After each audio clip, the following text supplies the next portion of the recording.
지금까지도 사실 이 대담, 이 대화의 기획자라고 하면 선생님이셨습니다. 항상 뭘 할 것이냐 선생님 결정하셨는데 저는 항상 따라가는 다 아시니까 내가 관심 있는 거. 그러니까 올해도 이제 선생님이 그 주제를 정하셨어요.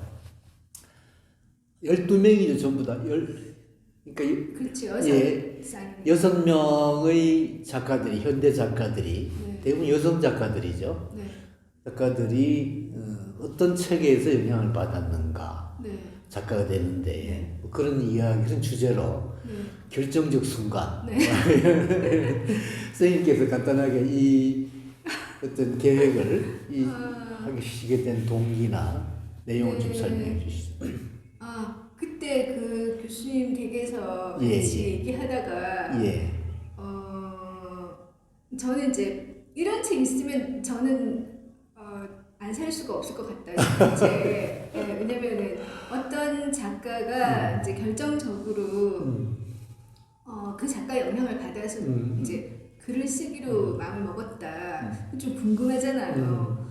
그래서 궁금해서 그냥 저는 안 읽더라도 살 것 같은 책이라고 그냥 말씀드렸는데 이제 그때 같이 있던 선생님이 그거 써보라고 하셔가지고 예. 몇 개월에 이제 이렇게 생각을 하게 됐는데 제가 이제 오늘 하게 될 버지니아 울프도 네. 읽으면서 여성 작가가 여성한테 영향받기가 더 쉬운 것 같아요.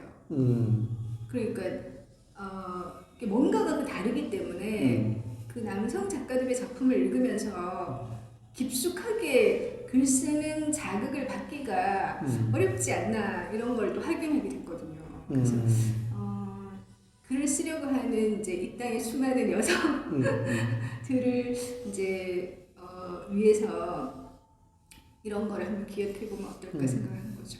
네. 그래서 우리가 1년 동안 이제 그 대담을 하면서 다루게 될 사람이 전부 여성 작가들입니다. 네. 여성 작가라는 표현도 그러네. 그러니까 여성들인 작가를 네. 할 수가 있는데 네.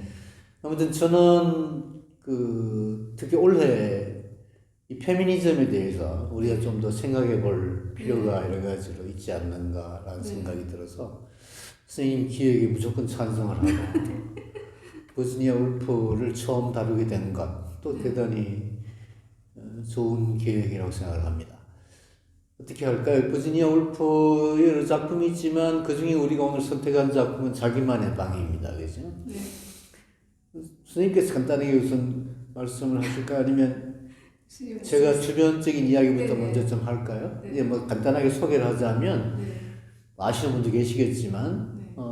1882년에 태어나서 1941년에 59의 나이로 59의 나이로 돌아가셨죠. 이 버지니아 울프가 영국 태생이고 아버지가 대단한 뭐 귀족까지는 아니었지만 대단한 지성인이었어요. 그죠? 그 당시에. 근데 또 그 지성인이었을 불구하고 가부장적인 사람이어서 아버지한테 이게 학교를 안 가고 아버지한테 교육을 받은 셈이죠. 홈스쿨링으로 소위. 오빠들은 다 캠브리지 대학을 졸업을 했는데 그래서 이 홈스쿨링으로 교육을 받아서 대단히 그 뛰어난 작가가 되었습니다만은 가부장적인 아버지에게서 굉장히 또 압박을 받은 것 같아요. 그래서 20몇 살 때인가요? 켄싱턴이라고 하는, 지금도 런던에 가면 아주 부자들이 사는 대사관들이 막 절비한 그 거리가 켄싱턴 거리죠. 우리가 아는 노팅힐이라는 영화하고 가까운, 그 노팅힐과 가까운 곳인데, 거기 이제 아주 부잣집 딸로 살다가, 교육은 잘 받았지만, 그 가부장적인 그런 압박에 시달리고, 또, 어붓 형제 오빠한테 또 성폭행을 또 당한 적도 있고 해가지고 굉장히 그 켄싱턴에 대해서 나쁜 인상을 가졌어요. 그래서 이제 브룸스베리로 이사를 하는데 이 브룸스베리라는 동네가 참 재밌는 동네예요. 이 켄싱턴이라고 하는 동네는 이 권력이라 할까 부자들, 이 권력과 부, 그러니까 19세기의 빅토리아 여왕으로 상징되는 대영 제국주의 영화가 막 그 결정적으로 우리 같으면 뭐 강남 서울, 강남 정도. 근데 이 브룸스베리라고 하는 것은 네. 그야말로 예술가들의 도시죠. 예술가들의 지역이죠. 네. 대형 박물관이 있는 곳인데 자기만의 방에도 그런 얘기가 나오잖아요. 왜 옥스브리지에 갔다가 도서관에 가려고 했는데 네. 못 갔다, 막 네. 재질 당했다. 네, 네. 그런데 대형 박물관에 가서 도서실을 이용하는 게 대형 박물관 도시 사실 상징적인 곳이 네. 칼 마르크스도 평생 거기서 공부를 했고 뭐 많은 사람들이 그 대형 박물관 간디도 그렇고 뭐 대형 박물관이라는 곳은 그런 제약이 없이 여성에 네. 대한 제약이 없이 그만큼 이제 브룸스베리 대형 박물관인 브룸스베리라는 동네는 굉장히 좀 이렇게 진보적인 동네였다는 거죠. 네. 그래서 와서 그때부터 이제 남편이 레나드 풀프를 만나고 남편한테 결혼 조건을 내건 것도 재밌죠. 관료되지 말까. 네. 그 다음 또 뭐 육체관계를 하지 말까. 뭐 이런 거였는데, 하여튼 그렇게 해서 이제 작가가 되어서 작품을 쓰고 했는데, 13살 때 어머니가 돌아가셨을 때의 충격 때문에 정신질환을 앓게 되어서 결국은 좀 그런 정신적인 어떤 그 때문에. 근데 사실 그 정신적인 것이라는 것은 그 당시 어떤 영국, 대영 제국이 갖는 어떤 그 너무나 강력한 그런 권력성, 네. 또 가부장성, 이 남녀 차별, 뭐 이런 것 등등에 대한 어떤 심리적인 압박, 정신적인 압박 때문에 아닌가 생각이 자기만의 방에도 그런 어떤 분위기로부터의 해방, 네. 여성 해방, 네. 또 여성의 자기 삶의 어떤 그 쟁취라 그럴까요? 네. 자기만의 방이라고 하는 게 사실은 자기만의 삶을 네. 찾아가는 어떤 그런 이야기겠죠. 뭐 그 정도 간단하게 배경 설명을 하고 선생님께서 자기만의 방에서 좀 더 말씀을 하시고. 네. 네. 이제 이 기획이 정말 글을 써야겠다라고 마음을 먹게 되는 결정적 자극을 준 작품을 소개하는 건데 저한테는 이게 자기만의 방이었던 것 같아요. 그래서 제가 사실 자기만의 방을 읽고 소설에 대한 생각이 좀 달라졌거든요. 저는 원래 이제 시를 좋아하고 소설은 너무 이렇게 잡다한 걸 많이 써서 그렇게 제 취향이 아니었는데 이 책을 보고 나니까 그러니까 소설가가 하나의 세계를 창조하는 거잖아요. 그 일이 대단한 어떤 그러니까 자기 정립이 있고 난 후에 가능하구나. 자기 세계가 이제 확립이 돼야지 자기가 하나의 세계를 창조해낼 수 있잖아요. 그래서 살아생전에 이런 소설 같은 거 하나 써야지 되지 않을까. 그게 되게 멋있는 일이라는 생각이 좀 드는 거예요. 근데 소설가들이 이미 그걸 다 이룬 사람들이구나. 그러니까 허구적 세계를 하나 축조해낸다는 게 그 놀라운 재능이다 이런 생각이 들어서 저도 그때 이제 한번 써보려고 5년 전에 시작한 적이 있었어요. 예. 근데 이제 글쓰기가 뭐 이렇게 익숙하지 않다 보니 좀 쓰다가 특히 소설은 쓰다가 그냥 계속 써야지 결심만 하고 포기했었거든요. 근데 이번에 다시 책을 보면서 그때 느꼈던 똑같은 자극이 또 오더라고요. 그래서 그거 왜 그런가 생각해 봤더니 이제 여성에 대해서 쓰고 있잖아요. 자기가 여성이 쓴 거잖아요. 버지니아 울프가. 그래서 저도 사실은 여성으로서 뭐 이 땅에 살아가면서 항상 그걸 좀 인정 안 하려고 했던 삶이 아니었나 이런 게 좀 깨달아졌어요. 근데 남자들이 그런 말을 할 때는 페미니즘 얘기할 때는 그게 그만큼 흡수가 안 되는 것 같은데 버지니아 울프의 문장은 한 문장 한 문장이 나를 다 움직이더라고요. 정말 맞다. 다 설득이 다 되고 정말 이걸 줄을 그으려면 모든 줄을 다 그어야 되지 않을까 싶은 그런 굉장히 짧지만 강력하고 여성의 삶을 그러니까 내가 인정할 수 있게 나 여성이야. 그래서 여성으로서 나는 독특한 삶과 글을 쓸 수 있구나라는 좀 자신감을 준 그런 책으로서 저한테 의미가 있었던 책인 거죠. 조금 더 이제 그 내용 가지고 말씀을 드리면은 이제 우선 주제라고 할 수 있는 처음에 나오는 이야기가 그런 이야기죠. 여성이 글을 쓰기 위해서는 자기만의 방과 500파운드의 1년에 500파운드 연수가 있어야 된다. 500파운드라는 게 지금 계산하면은 우리 돈으로 계산하면 4천만 원 좀 되는가 봐요. 그러니까 월에 한 300만 원 정도. 그래서 지금 300만 원 우리나라 여류 작가, 그 여류 작가라는 표현이 좀 그렇습니다. 여성 작가들이 사실 여성 작가, 여류 작가 뭐 좀 그런데 여성이 더 나은 것 같아요. 류보다는 여성 작가. 네네. 뭐 남성 작가란 말을 하지 않고 여성 작가란 말을 해서 좀 차별적인 의미가 있는데 아무튼 여성인 작가들 뭐 남성 작가도 마찬가지지만 월 수입이 300만 원 이상 되는 사람이 그렇게 많은지 아닌지 잘 모르겠지만 작가로서만 그러니까 그 버지니아 울프가 자기만의 방에서 얘기한 뭐 요새는 뭐 다들 우리나라 아파트 워낙 많이 짓고 있으니까 자기만의 방을 가지고 있겠죠, 대체로. 저는 뭐 대학생이 되고 대학에 입학하고 난 뒤에 저만의 방을 가진 적이 있습니다만, 근데 그건 뭐 옛날 이야기들이고, 또 버지니아 울프 시대 벌써 100년 전의 이야기니까, 그죠? 1929년에 나온 책인가요? 그래서, 아무튼 경제적인 어떤 여유가 있어야만, 정신적인 창조도 가능하다.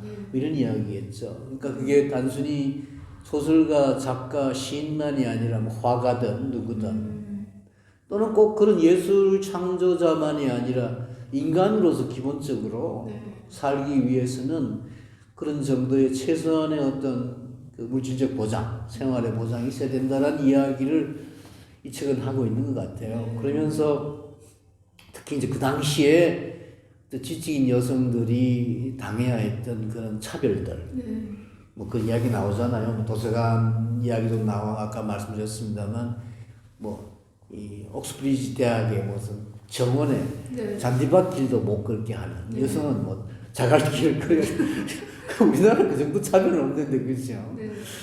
길까지 그렇게 차별이 되었다는 것은 흔히 우리가 영국을 뭐 민주주의의 그 뭐 기본인 나라, 민주주의를 처음 시작한 나라라고 하지만 사실 여성의 투표권이 1928년에 시작되었다는 것만 하더라도, 인정되었다는 것만 하더라도 굉장히 후진적인 그런 19년 아니고요. 29년. 그러니까 1919년은 좀 그 제한적인 뭐 선거권이 인정이 되고 것 같아요. 아무튼 뭐 남녀 차별이든 뭐 다른 뭐 여러 차원의 차별이든 뭐 소수자 차별이든 이런 건 지금도 우리나라도 그렇고 법석에 존재하고 있기 때문에 또는 뭐 그 당시 뭐 제국주의 사회에서 이 봉급과 식민지의 차별, 또 인종차별 이런 많은 차별을 극복하는 문제. 보다 인간이 자유롭고 평등하게 사는 세상을 만드는 어떤 그런 열망을 저는 자기만의 방이라는 책에서 버지니아 울프가 얘기했다고 생각을 해요. 그런 점에서 굉장히 중요한 책이고 선생님 말씀 따나 한 기절 한 기절이 아름답고 그죠. 이 단순히 뭐 그렇게 막 경문으로 쓴 것도 아니고 문장도 좋죠. 아주 그 예민한 그 버지니아 울프의 그런 그야말로 울프다운 그런 감수성 이게 느껴지는 그런 책이죠. 뭐 선생님 조금 더 그 책에 대해서 좀 교수님 이 책을 좋아하시니까 좀 좋은 것 같아요.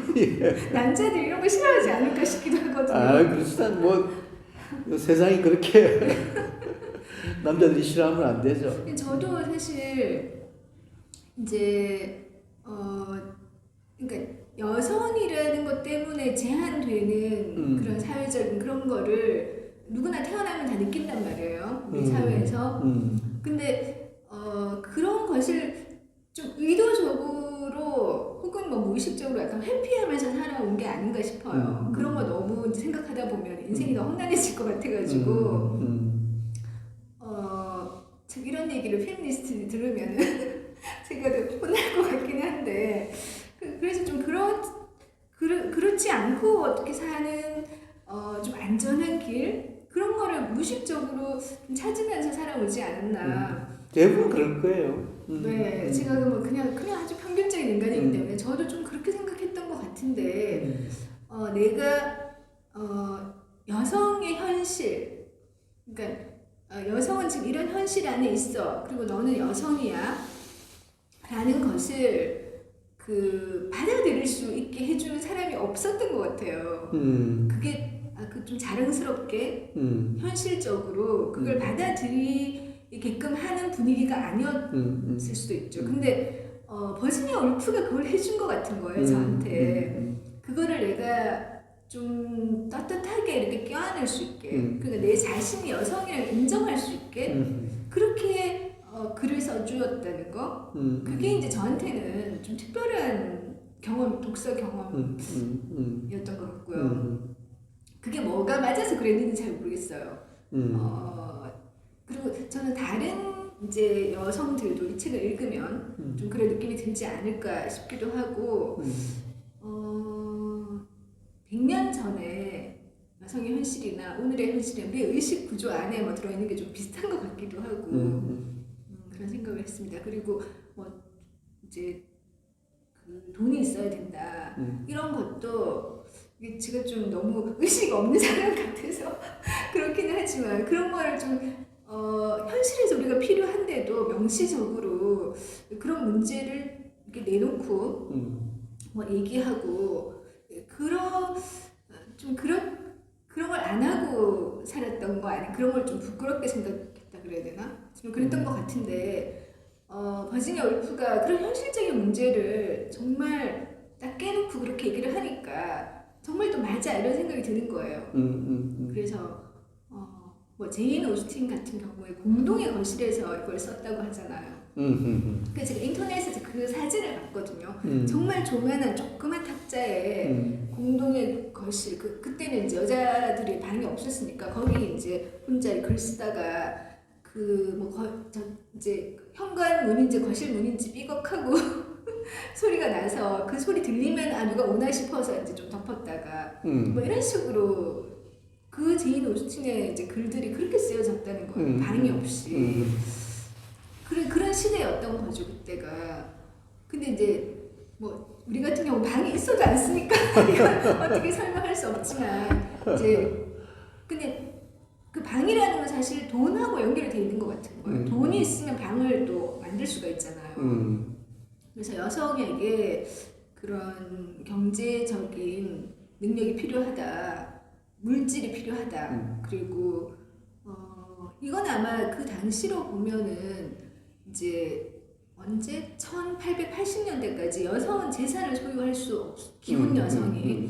그래서 1880년에 기혼 여성 재산 뭐 소유법인지 그런 게 생겨서 그때부터 재산을 가질 수 있게 됐다고 하더라고요. 그러니까 그 전에 이제 살았던 여성들은 이제 재산을 가질 수 없으니까 돈이 없고 항상 의존적인 거죠. 남편의 이제 돈으로 살아야 되니까 뭐 그런 결혼이나 이런 것에 신경을 이제 누구랑 하느냐 이런 거 신경 많이 쓸 수밖에 없고 그래서 오만과 편견 이런 데 보면 막 그런 얘기가 많이 나오나 봐요. 그 여성의 삶에 직결되어 있기 때문에 물론 요즘도 좀 그런 경향이 있지만 그래서 여성에게 돈이 필요하다라고 이렇게 당당하게 말해야 되는구나 그런 걸 좀 배웠어요. 네. 경제적인 여유가 필요하다는 것은 뭐 누구에게나 공통된 것이죠. 네. 뭐 굶어 죽어가는 상황에서 그런 네. 지경에서 뭐 정신적인 예술적인 뭐 이런 창조가 가능하다고 볼 수는 없는 것이죠. 그런 점에서 좀 그 버지니아 울프는 뭐라고 할까 좀 유물주의자라고 할까. 네. 그러니까 정신적인 것만을 주장하는 어떤 그런 논의에는 이 사람이 그렇게 찬성하지 않는 것이죠. 버지니아 그냥 현실적인 사람이었어요. 뭐 영국 보통 우리 여성 작가들을 뭐 낭만적이라든가 뭐 감수성 이렇게 얘기를 하는데 버지니아 울프는 글을 쓸 때 버지니아 울프의 글을 보면 굉장히 감수성이 그야말로 강한 감수성이 뛰어난 사람이라고 생각되지만 그 내용은 대단히 현실적이고 네. 정치적이고 사회적인 맞아요. 그런 이슈들을 다루고 있어요. 네. 전 그게 그러니까 여류 작가, 여성 작가, 여기서 여류란 말도 취소해야 되겠네. 하여튼 버지니아 울프의 특징이고 네. 또 모름지기 그 남녀 작가의 구분 없이 누구나 그렇게 그러니까 아주 부드러운 태도로 네.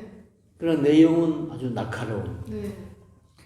그런 어떤 그 느낌을 받았어요. 네. 그래서 버지니아 울프가 그 당시 20세기 초엽의 영국 작가로서는 또 영국인으로서는 거의 유일무이하게 제국주의를 비판하고 영국 대영 제국주의를 비판하고 또 남녀 차별에 대해서 비판하고 이 특히 어떤 그 지적인 어떤 에리트주의 이런 것을 버지니아 울프가 그런 비판도 받았습니다만 어떤 의미에서는 나름대로 민주주의라 할까요? 자유와 평등이라고 하는 민주주의 가치를 문학 작품으로 성화시킨 사람이 아닌가 생각이 돼요. 자기만의 방만이 아니라 다른 작품들도. 근데 사실 버지니아 울프 소설이 의식의 흐름이라고 하는 좀 심리적인 이런 대단히 내면적인 어떤 그런 그 글쓰기 방식을 취하기 때문에 읽기가 쉽진 않아요. 읽기 쉽지도 않고 또 재미도 별로 없어요. 굉장히 이 내면적인 정신적인 어떤 너무 세밀하게 치밀하게 세밀하게 다루기 때문에 그럼에도 불구하고 읽어보면 의미가 있다고 생각이 되고 자기만의 방이 다루고 있는 그런 그 어떤 여성의 자기 찾기, 여성의 어떤 그 자아 찾기 이런 게 다른 작품에도 다 흐르고 있지 않나 이런 생각이 듭니다. 그런 점에서 굉장히 중요한 작가이고. 많은 사람들에게 권할 수 있는 그런 작가로서. 그러니까 같은 여성으로서 좀 자랑스러운 그런 면이 있는 것 같아요. 왜냐면 이 사고가 그 세계를 바라보는 그 어떤 크기랄까 그리고 자기가 균형 잡힌 인격이 되려는 그런 노력 같은 거 그런 것들이 이제 좀 굉장히 정신이 좀 우울증 그런 거 있었지만 글에서는 굉장히 온전하게 그런 것들이 그렇죠. 녹아있으니까 뭐 여성 작가라고 말하기는 그렇게 이제 그런 특색보다는 정말 한 작가로서 그 사고의 이제 깊이와 폭 같은 게 굉장히 저는 나도 이런 같은 여자라고 좀 말하고 싶은 그런 작가인 것 같고요. 자기만의 방을 보면 그 여성들이 보통 공통으로 갖는 그런 분노 같은 거, 이 사회에서 차별받고 이제 자기도 재능 있는데 오빠들만 대학하고 자기 못 가고 그런 데서 이제 뭔가 불합리하다고 얼마나 생각을 했겠어요. 그래서 이제 그런 것들에 대한 것이 이제 내면에 있을 텐데 그걸 그 분노 그 자체로 드러내지 않고 상당히 거리두기를 하면서 표현을 하려고 애를 쓰는 그게 막 느껴지는데요. 한편으로 약간의 안습이라고 해야 되나 그런 느낌도 좀 있는 거야. 이렇게 그거를 설득하기 위해서 자기의 그 감정을 직접적으로 노출하지 않고 여러 가지 이제 그 이제 이야기와 장치를 통해서 그걸 말해내고 있더라고. 그러니까 사실은 더 이제 설득력이 있고요.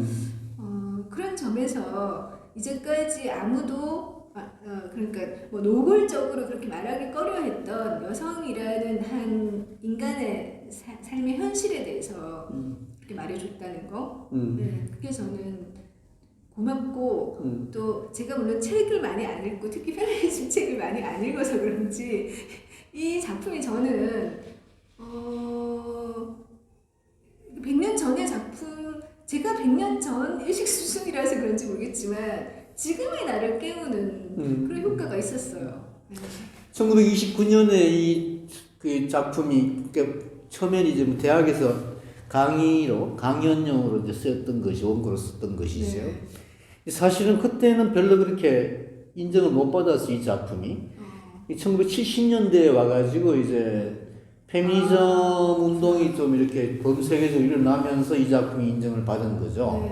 페미니즘을 가장 뭐라고 할까 잘 표현한 작품, 잘 드러낸 작품으로 이제 각광을 받게 되었는데 그만큼 여성의 권리, 여성의 인권이라고 하는 것이 무시되었다고 볼 수가 있는 것이고 그래서 버지니아 울프는 대단히 선구자 역할을 했죠. 근데 우리 현실에서는 아직까지 버지니아 울프의 자기만의 방이 글쎄요 얼마나 읽히고 있는지 잘 모르겠습니다만은 뭐 버지니아 울프가 말한 정도의 아까 잠깐 뭐 캠브리지 대학의 옥스퍼드 대학의 도서관이나 잔디밭에서 이야기를 했습니다. 그 정도는 아니지만 또는 뭐 그 자기만의 방에 보게 되면 뭐 이 분노하게 되는 그런 지식인들의 어떤 책에 대한 이야기, 여성 차별, 여성 무시 그런 것들이 많이 나오잖아요. 근데 그런 어떤 여성에 대한 차별이라 할까, 여성에 대한 무시라 할까 이런 거는 지금도 여전히 존재하는 것 같아요. 우리 사회에도 그죠. 그런 점에서 본다면은 100년 전의 책이 아직까지 우리에게 훨씬 진보적으로 보일 정도로 우리 사회가 좀 문제가 많지 않나라는 생각을 하게 되고 아까 뭐 이 남자들이 오히려 그런 책을 좀 읽어야 될 것 같아요. 맞아요. 예, 그래서 뭐 저도 사실은 뭐 말로는 입으로는 페미니스트 하지만 실제로 속으로 완전하게 이 안팎이 그 완벽한 그런 페미니스트인지 사실 페미니스트이고 아니고 그 문제가 이전에 보다 이 인간의 어떤 평등, 뭐 혐오와 차별이 아닌 서로의 자유와 평등을 존중하는 그런 인간인지 아닌지를 항상 회의하게 되는데 반성하게 되는데 이번에 그 자기만의 방을 읽으면서 다시 그런 그 반성을 할 수 있게 돼서는 굉장히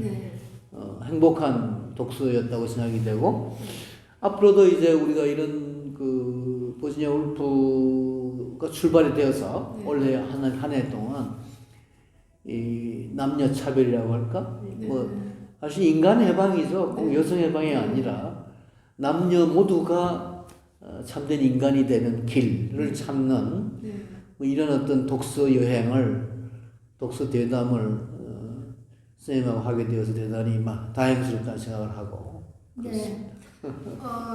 그러니까 이제 그 자기만의 방에서 꼭 하려고 했던 얘기를 또 약간은 다시 추려보면 여자가 정신적으로 독립을 아니 그 돈이 있어야지 정신적으로도 자유로워진다. 그리고 정신적으로 독립을 한다. 그러니까 정신적 자유라는 게 시도 쓸 수 있고 뭐 소설도 쓸 수 있는 것의 기본 배경이잖아요. 그러려면 이제 결국 이제 돈이 있어야지 시도 쓸 수 있고 소설도 쓸 수 있다. 이게 사소한 것 같지만 정말 좀 맞는 말이다라고 생각이 들고요.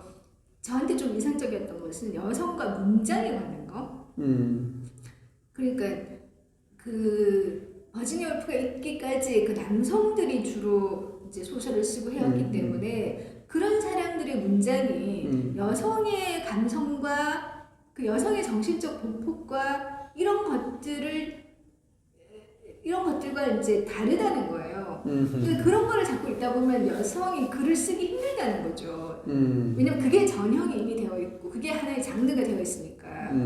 그래서 여성이 작가가 될 무렵, 그 뭐 제인 오스틴 이런 사람 글 쓰던 그때는 이미 이제 장르가 확립이 돼 있어가지고 여성이 작가가 되면 새로운 장르 만들어야 된다. 자기의 이제 문장에 따른 그런 것도 문장에 대해서 깊게 생각했기 때문에 이제 그런 주장을 하는 거잖아요. 근데 저는 그 말이 너무 와닿는 거예요.